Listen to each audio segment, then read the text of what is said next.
ഇന്ന് യഥാർത്ഥത്തിൽ സമസ്തയുടെ കീഴിൽ 16 ഉപഘടകങ്ങൾ ഉണ്ടെങ്കിലും അതിൽ നിന്ന് ഏറ്റവും കൂടുതൽ സമസ്തയോട് അടുത്ത് നിൽക്കുന്നത് ചേർന്ന് നിന്നുകൊണ്ട് പൂർണ്ണമായ അനുസരണത്തോടുകൂടെ സമസ്ത എന്ത് കൽപ്പിക്കുന്നുവോ അത് അപ്പടി നടപ്പിൽ വരുത്താൻ തയ്യാറായിക്കൊണ്ട് നടത്തപ്പെടുന്ന ഒരു സംഘടനയുണ്ടെങ്കിൽ അത് SKSSF എന്ന് പറയാൻ ഞാൻ ആഗ്രഹിക്കുകയാണ്.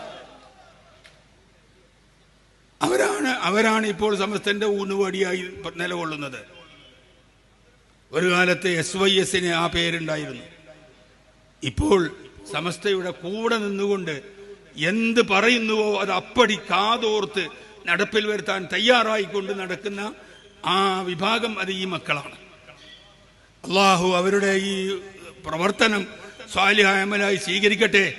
ഇതിനെ സമസ്തയുടെ കൂടെ നിന്നുകൊണ്ട് സുന്നത്ത് ജമാഅത്തിന് വേണ്ടി പ്രവർത്തിക്കുവാൻ അവർക്ക് അള്ളാഹു എല്ലാ കഴിവും പ്രദാനം ചെയ്യട്ടെ എന്ന് ഈ അവസരത്തിൽ പ്രാർത്ഥിക്കുകയാണ്. സിന്ദാബാദ് SKSSF സിന്ദാബാദ് സിന്ദാബാദ്.